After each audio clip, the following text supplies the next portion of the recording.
We have a new setup this evening. We're going to answer any questions that you might have, but just wait for the microphone. So if you feel compelled at any point in the service, just raise your hand and then wait for the mic.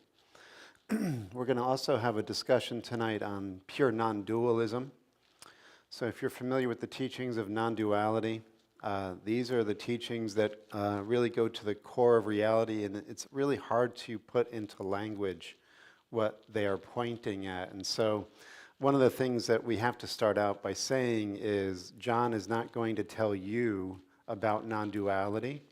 These are the teachings that actually undo the illusion or mirage of separateness. And over here, the idea of separateness appears as John. And over there, the idea of separateness appears as you. And as soon as the idea of separateness appears, you have a whole world of separateness. And so you're seeing the reflection of separateness in everything. Likewise, when you might say, the sun rises within your awareness and the truth dawns, you'll realize that everything is actually infinite infinite bliss.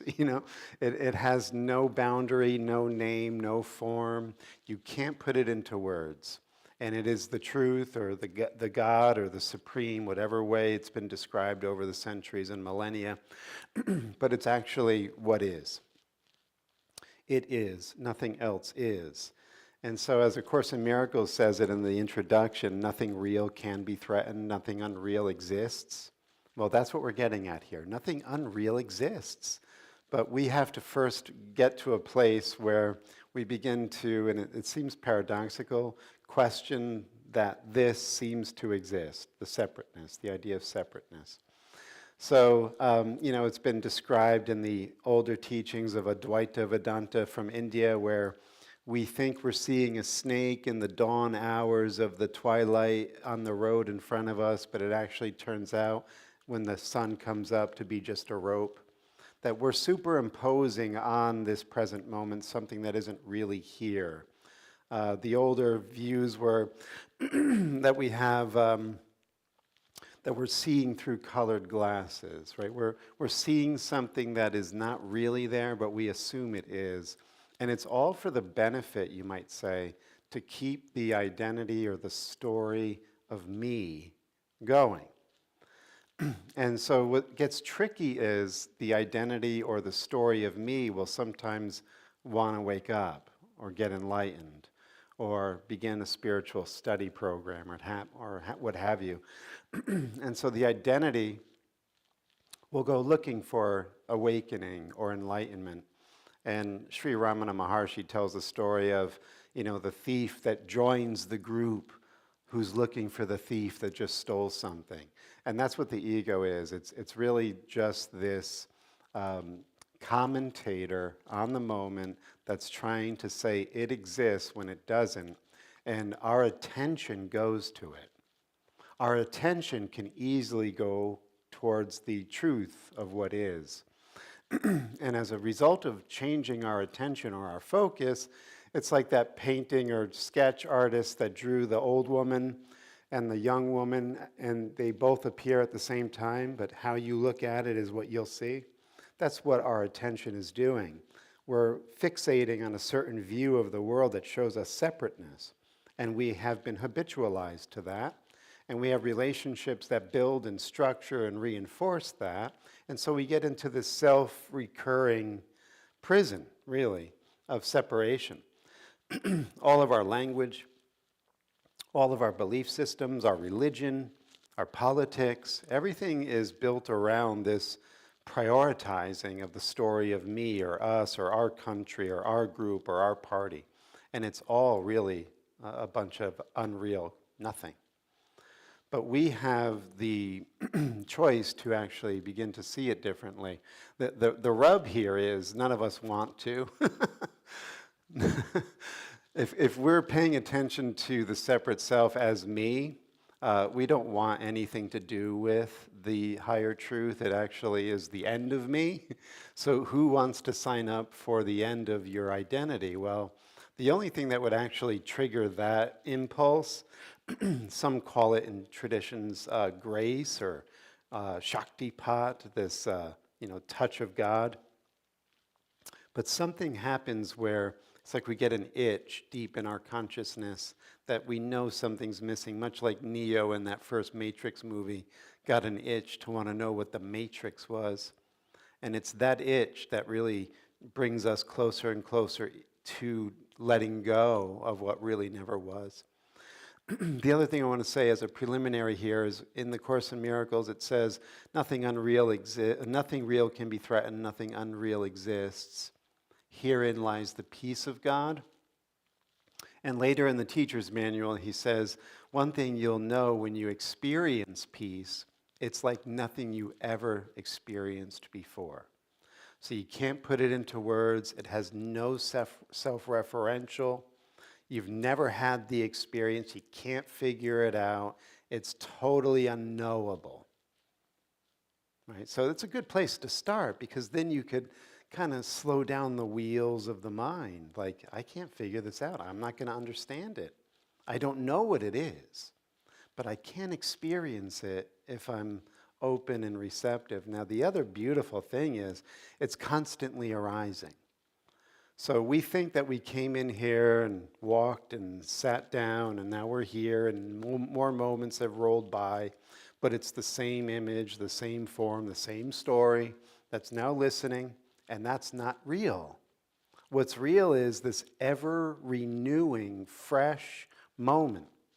And of course, in Miracles, Jesus says, once this instant is gone, it doesn't exist, and it's a new instant. Everything is constantly, as the quantum physicists will say, blipping in and out of the void faster than our nervous system can process. So these subatomic particles, like the electron, they're ghost-like when they're trying to examine them in the microscopic field because they're not matter. They're blipping in and blipping out of the void, and really these are the building blocks of everything. So we are not really here. Like, really, tell me where is here, right? We give these labels and names. We think we know. We got maps to prove it, Our GPS tells us where we're going. But none of it is really here. It's just this constant renewing, ever fresh, out of the void, back into the void, out of the void, back into the void. And the Taoist painted this. Like if you look at the Taoist ink paintings or the Zen ink paintings, they have the mountains coming out of the mist. They have the little hut in the forest coming out of the mist and the little sage you could barely see. And it seems like, is he there? Is he not there? Is he? And they knew this because the Tao is the great no thing, and the Da is the great something. It's the nothing appearing as something. In Buddhism, it's called the form and emptiness, right? Rupa and shunyata, form and emptiness. Emptiness is form and form is emptiness, and it's constantly doing this, and it's infinite, and it's everything. And we're overlaying it with our little stories and our little labels and our little concepts, and we're missing the whole show. But the beautiful thing is, we're actually the little ripple on the ocean that thinks it's not the ocean. And that's not true. We are the ocean. We've always been the ocean. We've never not been the ocean. We are the emptiness appearing as form and then going back into the emptiness every instant. So what needs to occur really is nothing. You can't solve it, can't fix it, you can't get enlightened, but you can actually just let things be as they are.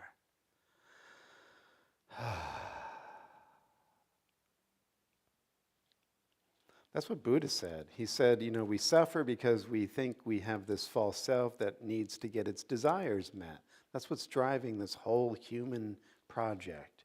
We need more to get, to acquire. Something's not right, gotta fix it. I'm not right, gotta fix me. There's a whole $1 trillion industry on how to fix me, right? And it's all of the marketing gimmicks that you would get for your laundry detergent, but they've been kind of translated over to your weekend getaways and getting fixed in Costa Rica or Bali or wherever. It's another gimmick. It's another circus. And what's really going on is you can't fix you, But the me doesn't want to hear that. The me wants to be special. And so the me will buy its beads, and the me will braid its hair, and the me will get the tattoos, and the me will go on these great excursions, and the me will have more stories to tell about how it transcended the lower levels of its ego, and now it's a better me. It's a higher state of me. And it's all unreal. The me never happened. The me doesn't exist. And that's the good news for the one who's listening, who is the one eternal witness, the dreamer of the world of dreams. You are everything and nothing simultaneously. Never not been. It's just one big hoodwink we've been playing on ourselves. And now we can stop if we want to, because we recognize it deep down. We know it's the case. It's always, always, always the case, right? So the little me might resist this, push back, get annoyed, get resigned, but that's okay too, because that's the everything, nothing appearing as the resistance. And you could watch that. That's okay. There's nothing wrong. Nothing wrong ever happened. There's no threat anywhere. God is, as he says in A Course in Miracles, and then we stop talking. Right? So we have no need to do anything, but let what is happen. Okay? And again, that did not come from John, and it was not meant to be delivered to you. Okay? Those two entities don't exist.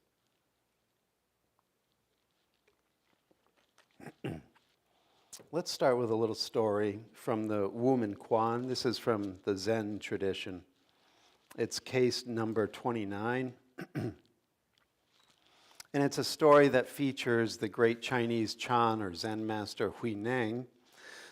And you probably have heard, maybe if you've attended past talks, as if there were a past, but let's say that.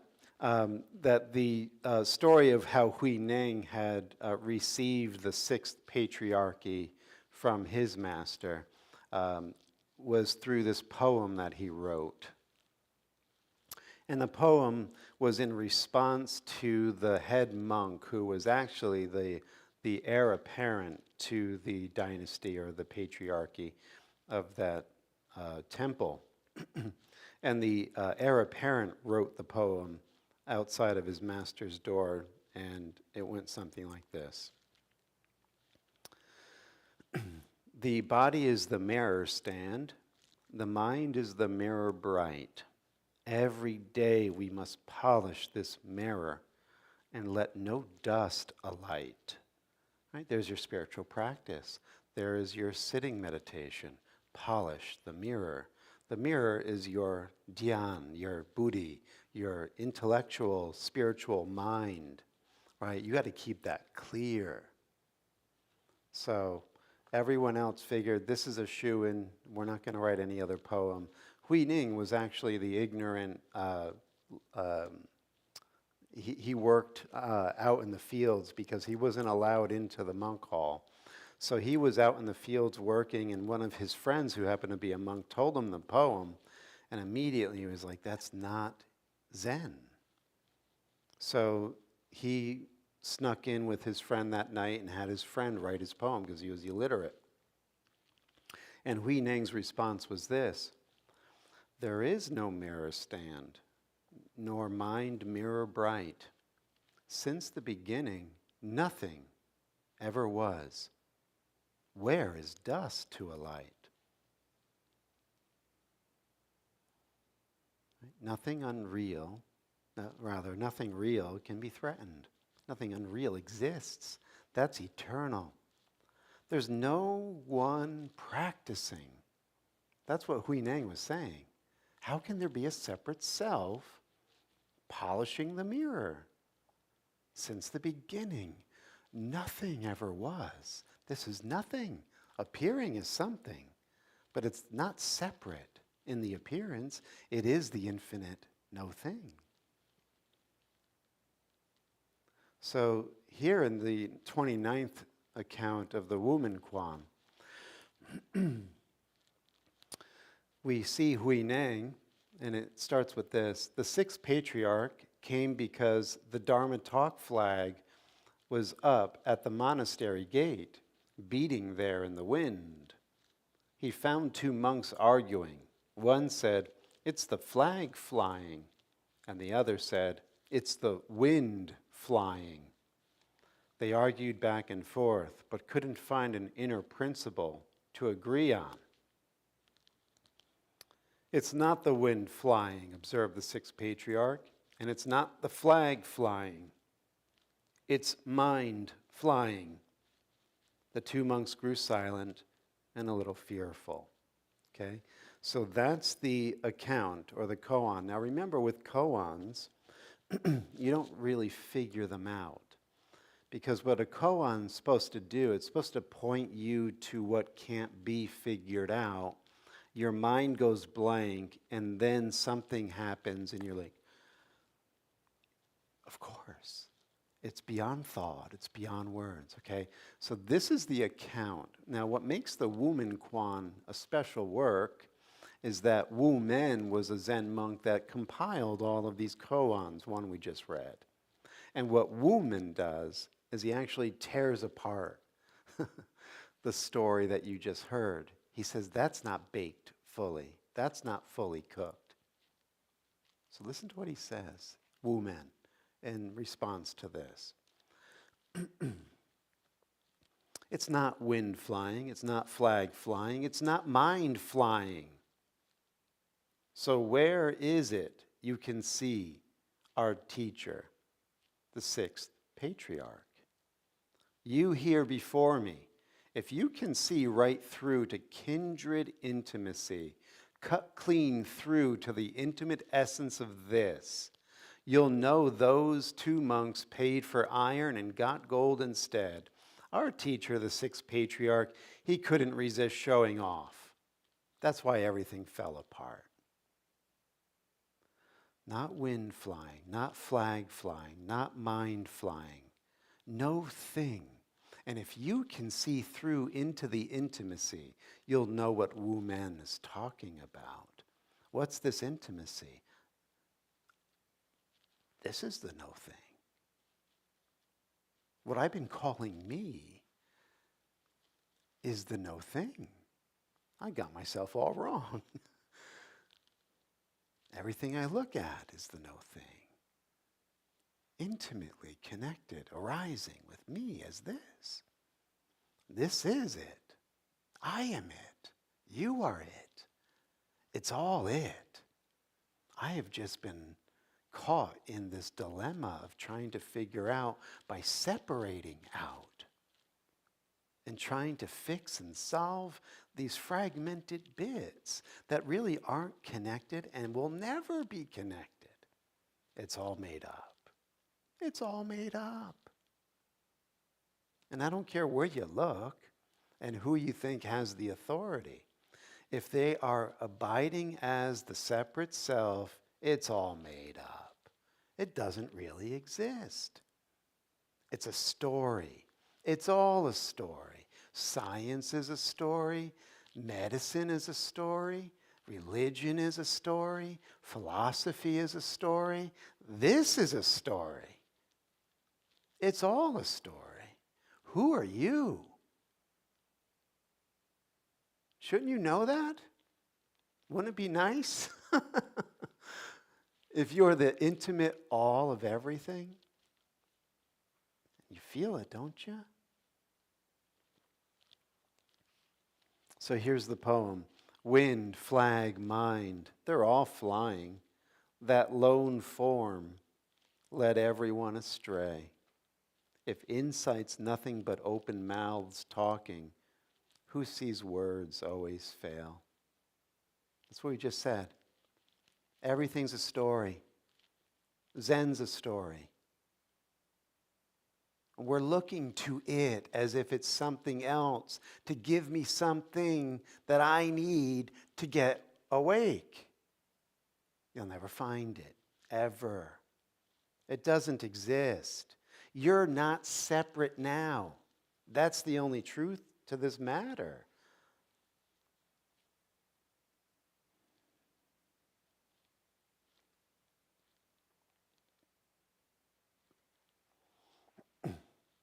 You know, it's been said in the Advaita teachings of India that the ego is like the son of a barren woman.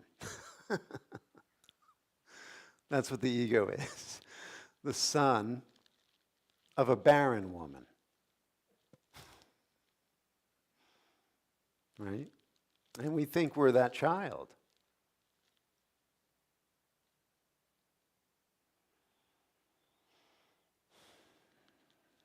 The other thing that's often used within those non-dual teachings of Vedanta is that what we are always seeing as the appearance are the names and forms, right? So the illustration will often be used of like bracelets and necklaces and earrings. And they're all made out of gold. But what we see when we're the ego self, only at the level of appearance, are bracelets, necklaces, gold, trinkets, whatever. Everything that's made out of gold, but we've labeled it bracelets, necklaces, cars, chairs, bodies, clothes. But what's really there is gold, consciousness, right? So this is it. It's an ocean of consciousness appearing as a multitude of forms. And guess what?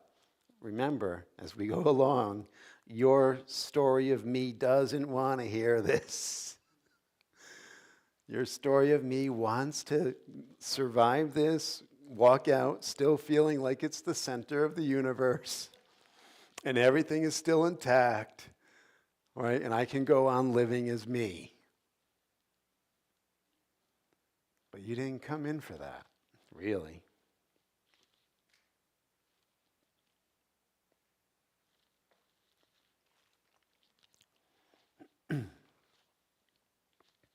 So this is from the Yoga Vasishta. The mysterious power of consciousness, which in an inexplicable and miraculous way produces this infinite diversity of names and forms and bodies. It's known as egotism.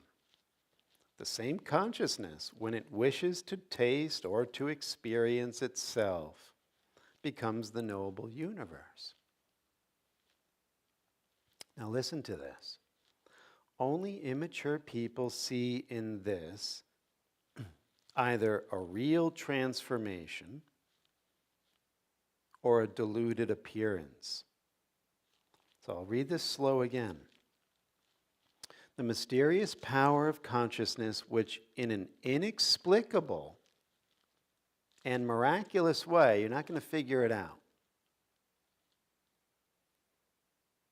It produces this infinite diversity of names and forms and bodies, and it's known as egotism. The same consciousness, when it wishes to taste or to experience itself, so when it's done staying fixated on the bracelets and the gold, the earrings and all that, when it wants to taste its goldness and leave the illusion of appearance, it becomes the knowable universe. And Jesus says in A Course in Miracles, we are the universe. Not little specks of flesh and bone and sinew. We are this gold field of infinite, inexplicable love and light, unconditioned, unlimited. So when the consciousness wants to taste itself, it becomes this knowable, infinite, golden universe. Only immature people see in this either a real transformation, like the consciousness is going to have to move from being the earring to being the gold, or a deluded appearance, that it really is just the earring. Right? This is the immature view. I am the ego. Right? That's what is. Or, as the ego, I'm going to have to go through transformation in order to become the consciousness. And that, he says, is the immature view. For there is nothing other than consciousness. So there's nothing to do. There's nothing to get. There's nothing to seek for. And that's what we have to deal with. In fact, that's what we're going to wrestle with. Because, damn it, I'm a seeker. That's who I am. I'm seeking for something. I know something ain't right. And I'm going to find out what it is, and I'm going to get it. I'm going to get it. I'm going to figure it out. I have to. It's really killing me not knowing. That will never go away. The seeker gonna seek. The hater gonna hate. You won't get rid of it by seeking for what you think it's gonna. You can't find the no thing. And that's the only thing, I can't say thing, that's going to actually have you realize you're not the seeker. So do you see the quandary? That's why in Zen they say that you get to a place where you feel like you swallowed an iron ball. You're just like, oh. But even that is a made-up story.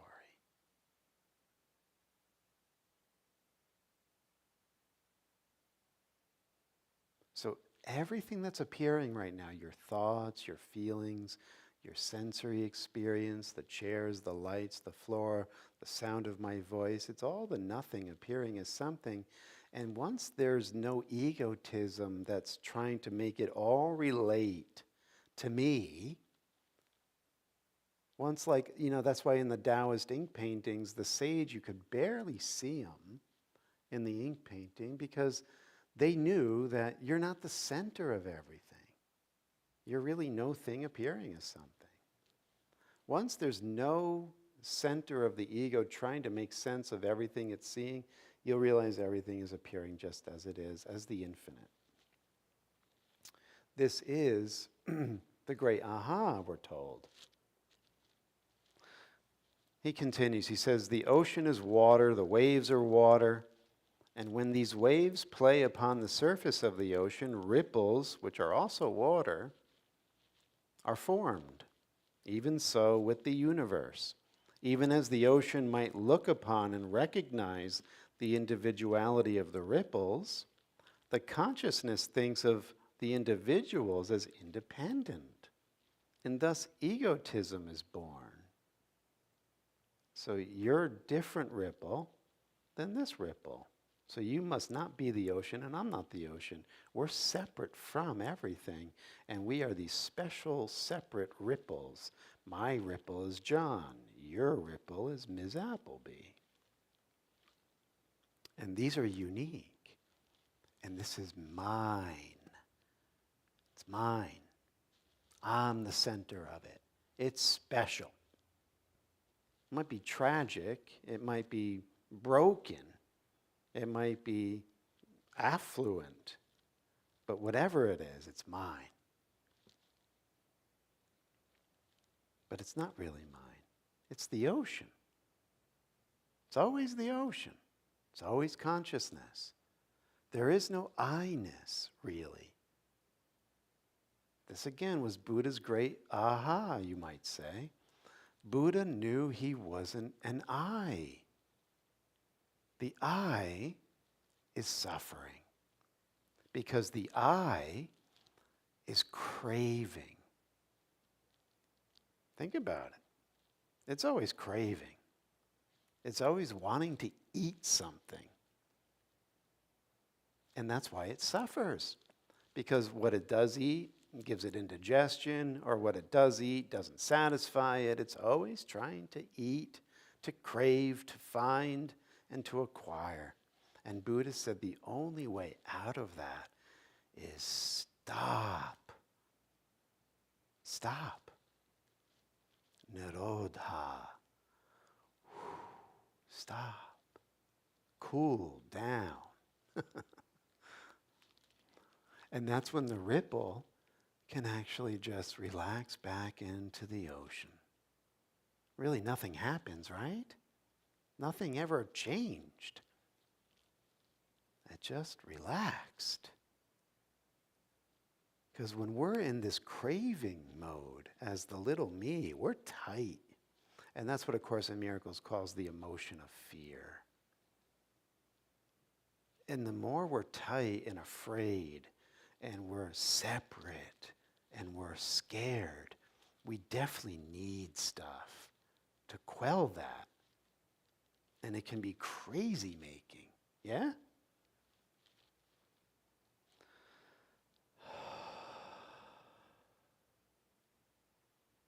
And then the ocean. And then we literally go back into the rhythm.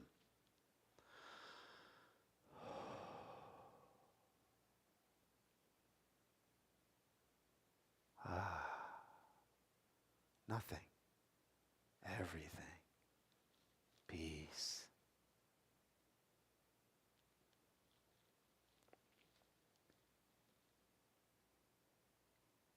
All this is the wonderful play of the mysterious power of consciousness, and that alone is called universe.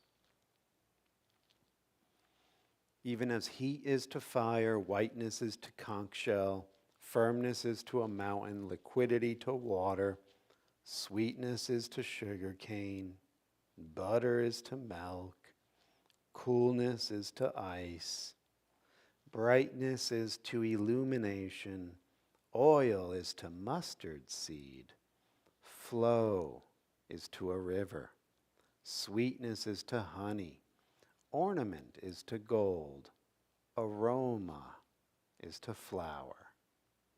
The universe is to consciousness. This is the aroma of the allness of God.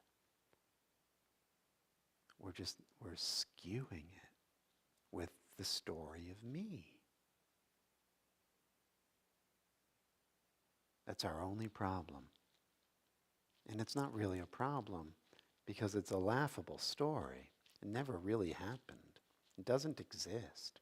Every instant it's gone. We just think we're bringing it back. As he says in A Course in Miracles, we have a repetition compulsion. It's like we just automatically think we're still the story in the next instant. And we're not. Since the beginning, nothing ever was. Where is dust to a light? There's no practitioner. There's no you listening. There's no me talking. It's this.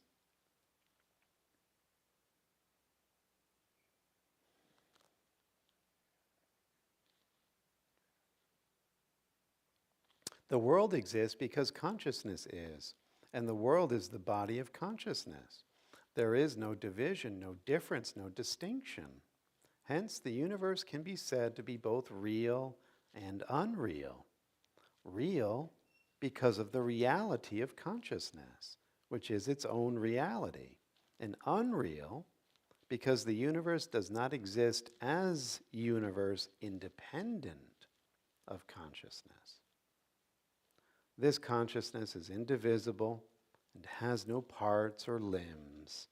In it, the mountain, the ocean, the earth, the rivers, etc., do not exist as such, but only as consciousness. Hence, there are no parts or limbs in consciousness.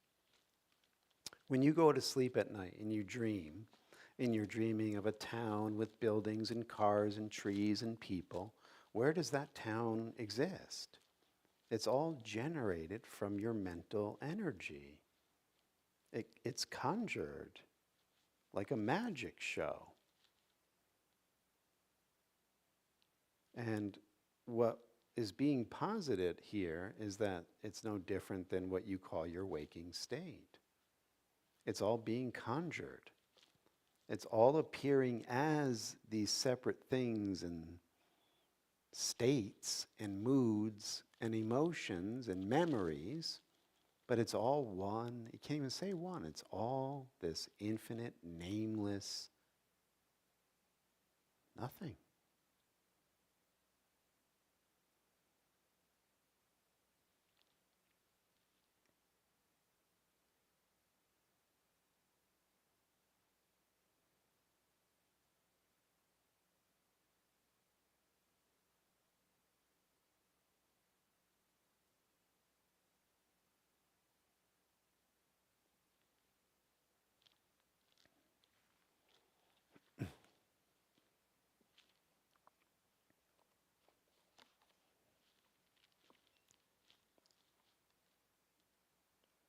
Last thing here from the Yoga Vasishta. So it's asked the teacher, actually the teacher says, one should ask questions concerning the reality, only not concerning the unreal. Neither the goldless ringness nor limited egotism exists in truth. When the goldsmith sells the ring he weighs out for gold, for it is gold. If one were to discuss the existence of the ringness in the ring and the finite form in the infinite consciousness, then one has to compare it with the barren woman's son. The existence of the unreal is unreal. It arises in ignorance and vanishes when inquired into. In ignorance one sees silver in the mother of pearl, but it cannot serve as silver even for a moment. As long as the truth that is mother of pearl is not seen, the ignorance lasts, even as one cannot extract oil from sand, and even as one can obtain only gold from the ring. There are no two things here in this universe. The one infinite consciousness alone shines in all names and forms. So what makes the chair have its chairness and feel solid so you could sit on it is infinite consciousness. What makes life lifing is the one infinite consciousness. What makes food edible and taste the way it does is because of the one infinite consciousness. And a couple of weeks ago we had read from the Upanishads where Yajnavalkya says, you don't love your spouse because they are your spouse, you love them because of the infinite consciousness that's appearing as your spouse. Your child is the infinite consciousness. That's why you love the child. You don't love the label, my child, really. What's truly lovable is the infinite consciousness appearing as your child. And you're really loving, infinite consciousness is loving infinite consciousness. That's what it does. It's unconditional, absolute love. And when the me gets out of the way, dissolves, goes away to nothingness, it sees itself in everything. It sees itself in the chair. It sees itself in everyone, in everything, because it's all there is.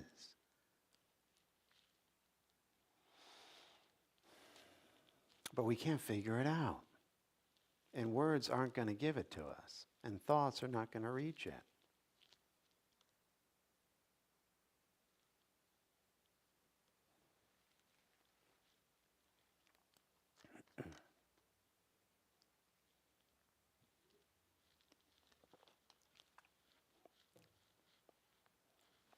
All right. You having fun yet? Does anybody have anything they want to say? All right. The lady in the back. Oh, brother. You didn't miss anything. I didn't say anything. So you're good. But in the beginning it was fine, but then sometimes you lower your voice. Ah, yeah, others have said that. Okay, thanks, Sarah. Anybody else want to share or ask a question? No? Good? All right. Let's get to some of this.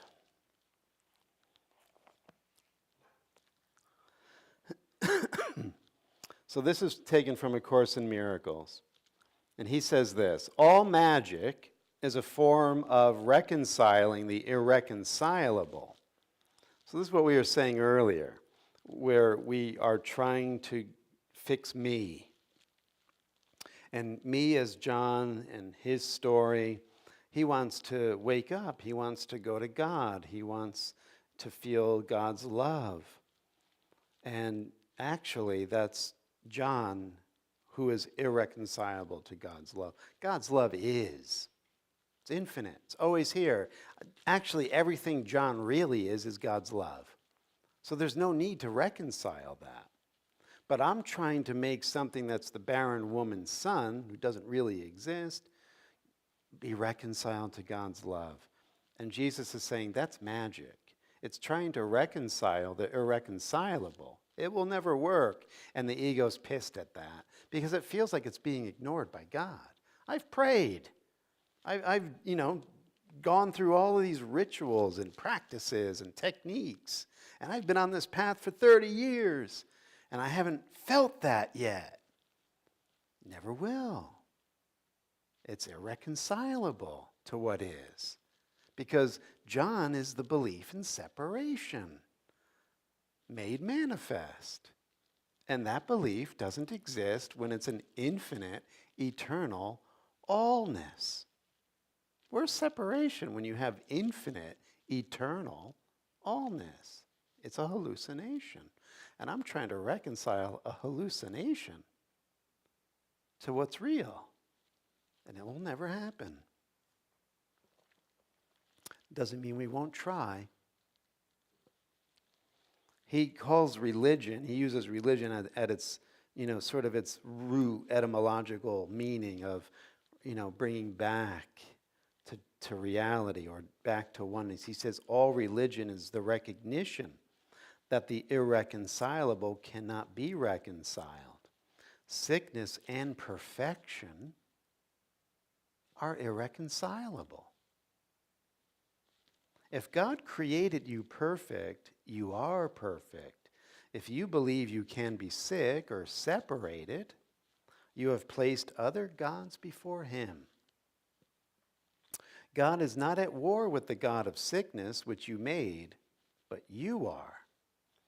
He is the symbol of willing against God, and you are afraid of him because he cannot be reconciled with God's will. If you attack him, you will make him real to you. But if you refuse to worship him in whatever form he may appear to you, and wherever you think you see him, he will disappear into the nothingness out of which he was made. So what is he getting at here? The God of sickness seems to replace the God of reality or perfection in our awareness. And that's why as soon as I think I'm separate, like I had mentioned earlier, a whole world of separation arises. And it appears as this universe of separation. It's actually the God of sickness in everything and everyone. And it's all being seen by me. Wherever I look, there's the God of sickness. And it will show itself in whatever form reinforces the separation. Right? You can't reconcile that with perfection. But if you don't pay attention to it, you don't feed it, you don't attack it, you don't make it real, you don't try to fix it, you don't judge it, then it will disappear into the nothingness that it was.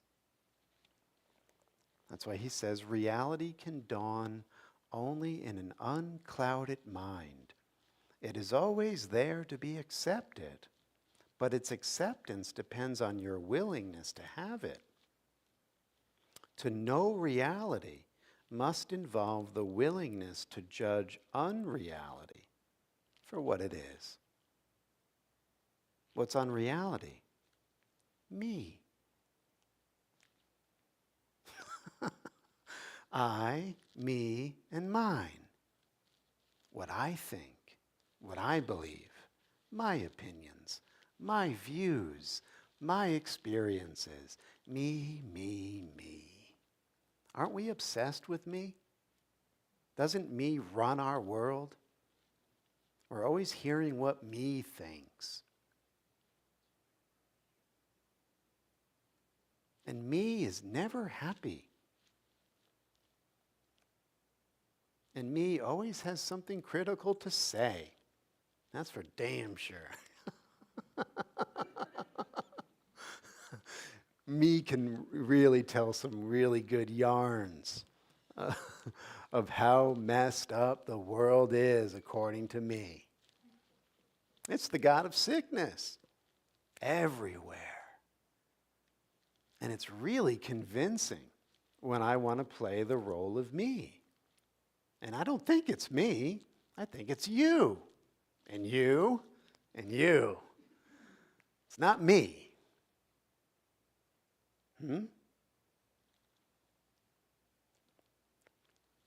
To know reality must involve the willingness to judge unreality for what it is.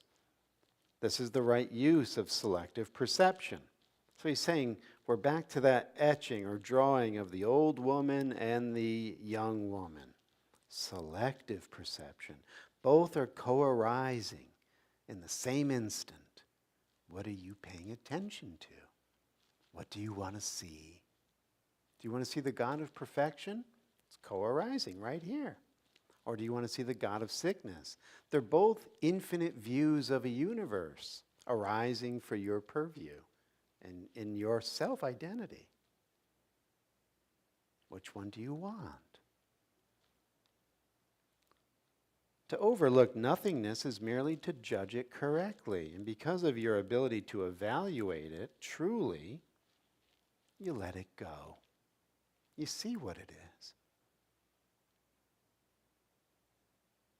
Knowledge cannot dawn on a mind full of illusions, because truth and illusions are irreconcilable. Truth is whole and cannot be known by part of a mind.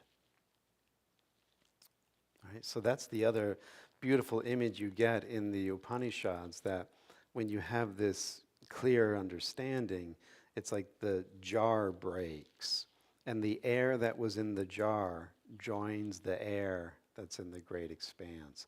Or it's like a salt figure of a person that gets placed on the ocean, and that salt figure just melts back into the ocean.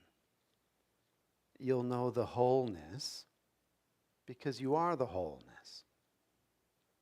And all of the tightness and the constriction and the fear and the knotted feeling that was me, that you felt in your body, relaxes and melts and goes back into the great expanse. It was always nothing.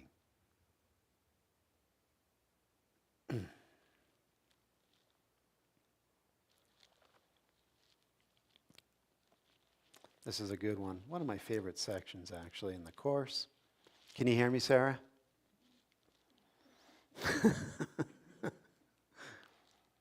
Since the Holy Spirit is in your mind, then your mind must be able to believe only what is true.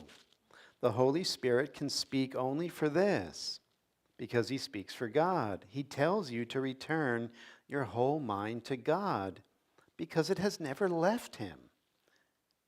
If your mind has never left him, you need only perceive your mind as it is,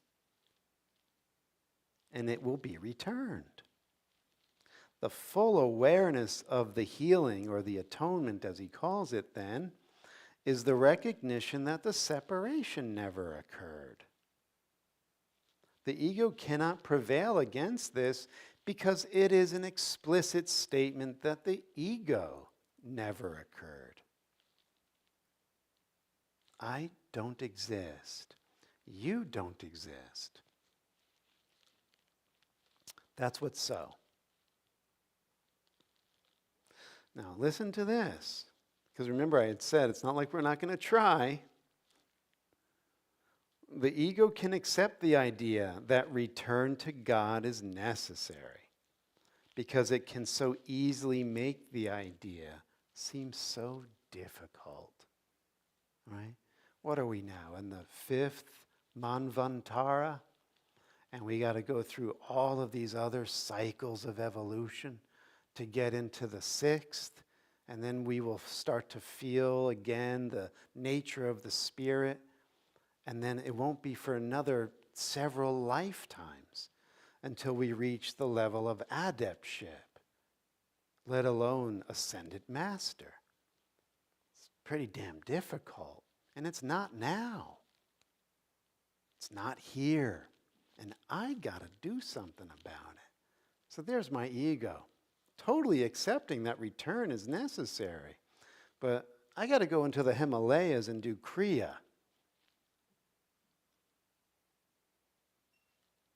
Right? Not to say that these things might not have their place at certain stages of your journey, but it eventually comes to this willingness.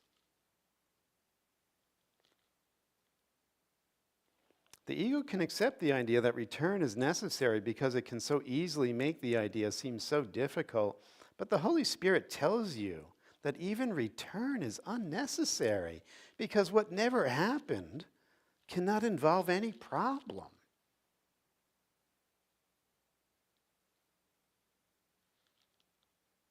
But it does not follow that you cannot make the idea of return both necessary and difficult. Right? God made nothing necessary or difficult, but you have perceived both as if they were part of his perfect creations. Yet it is surely clear that the perfect need nothing and cannot experience perfection as a difficult accomplishment because that is what they are.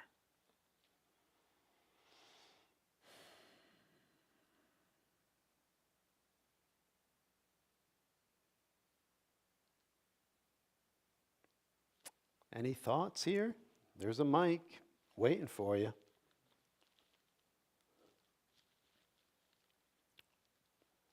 The lady in the back. All right, well, I'll just repeat for you, Sarah. Whatever you say, I'm going to repeat it. I don't want to do all that work of bringing it to you. Go ahead. Don't you think from a human standpoint No. that everybody believes differently in what their higher power is? Of course. Most people, when I say everybody, most people are at different levels of enlightenment, and it seems to me the purpose Yes. of us being here, of course, if you believe in reincarnation, is to try to get to be the best human you can be. Yes. So you obviously did not hear most of the talk. You can't hear me? I can hear you fine. I don't think you heard me for the majority of the talk. You actually hit all the buzzwords that were being blown up in the conversation. Get, me, levels, all of that is a story that you're telling right now. I did hear most of you, but when your voice trailed, it went out. Yeah, I get it. But anyway, so I would think that the purpose for us to evolve with each lifetime is, and of course that requires a huge adjustment and consciousness of the ego. And I know I'm always trying to keep mine in check, okay, so zero that ego. Yes. And I think the ego develops for different reasons. Oftentimes protection, and We should have given you the mic because I can't repeat all this.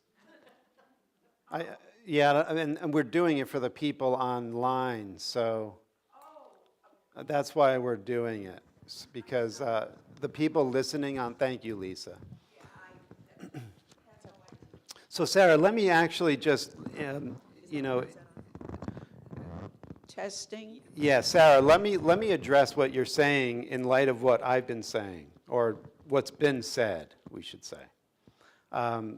What we're saying is that there is nothing to get, and that means that it's already perfect, and the separation never happened, and the ego doesn't exist.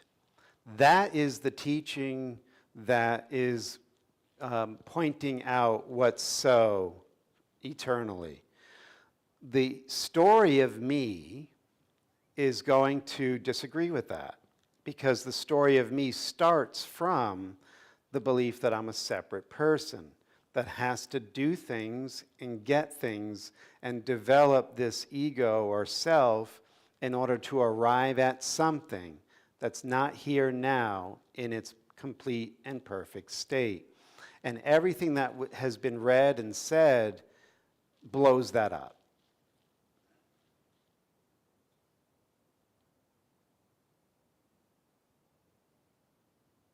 I'm not saying that's not the common view. That's what the majority of us believe. That is pretty much the spiritual industry or the spiritual path.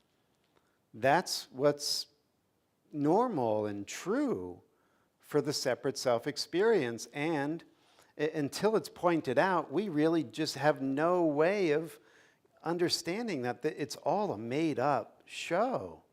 It's all a story we're telling ourselves. And if we really examine it, really look, that story is all made up and it doesn't exist. Well, I hate to say this at this point, but I mean, that's what religion is about. It's, Yes, as they absolutely. say, and another great saying is the winners write the books. So, what's going on nowadays on what they want to teach in school and what they don't. But I'm not talking politics. I'm just saying, the winners, the ones on top, are the ones that write the books and leave the history. Gotcha. So it's sort of hard to believe what really, really went on. But I would like to think that in this day and age, everybody's... Yeah, you're right. Religions really play into that whole story of there's something to fix. You're not there yet, right? Yeah, that's... Uh-huh. I think Absolutely. It's pretty scary stuff, and I know we're getting late, but I just, then I guess I was missing Yeah, the maybe lecture. watch the replay when you get back, and you can watch Facebook or YouTube. Final minutes here. Does anybody else have anything else? But I would add. Yes, I Lisa, think I please. get what you're saying, and the reason I love the Course in Miracles so much is that he tells us, I understand that you believe your story. Yes. I understand you believe you are an image within the story. But if you will come to me with the desire to know me and that you are so much more than that, I will use your story to show you that I'm real, that you're real. So I love that he does meet us in the story. I know a lot of the other non-duality teachings, like a lot of what I heard, it can seem very harsh, with just, even though it's so true that there is nothing here, nothing's happening. But if you're in pain, that's not inviting and comforting.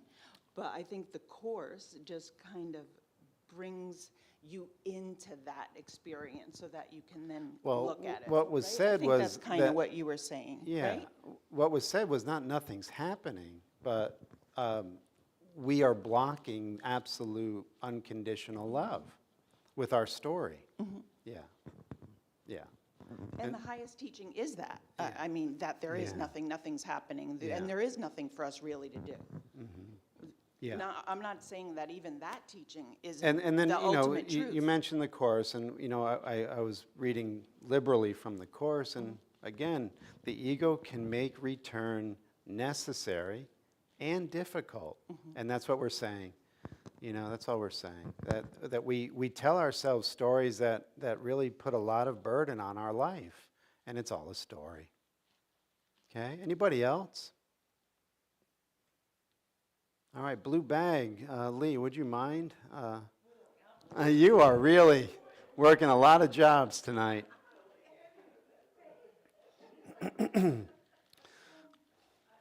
There it is. Yes, thank you.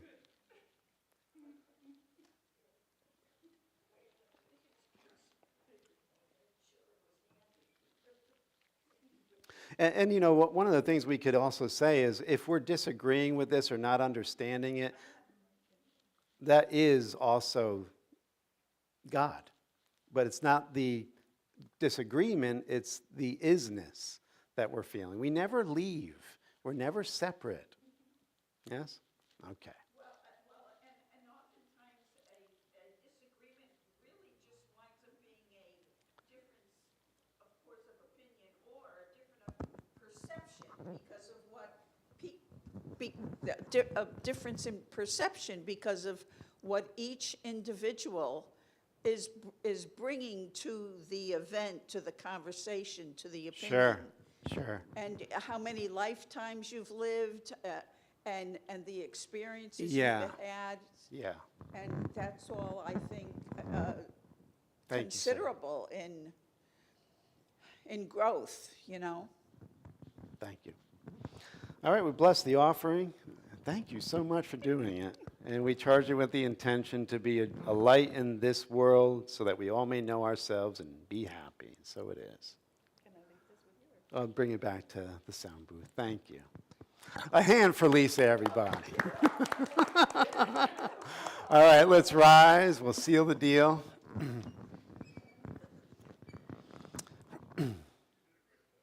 As we become still within our heart,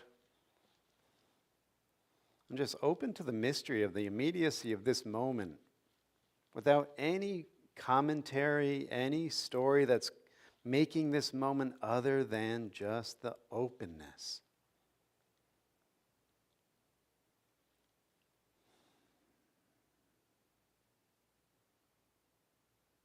And it's here that the light of God surrounds us. The love of God enfolds us. The power of God protects us. And the presence of God watches over us. Wherever we are, God is. Amen. Have a beautiful day, beautiful night. Thank you all for being here. Happy Thanksgiving.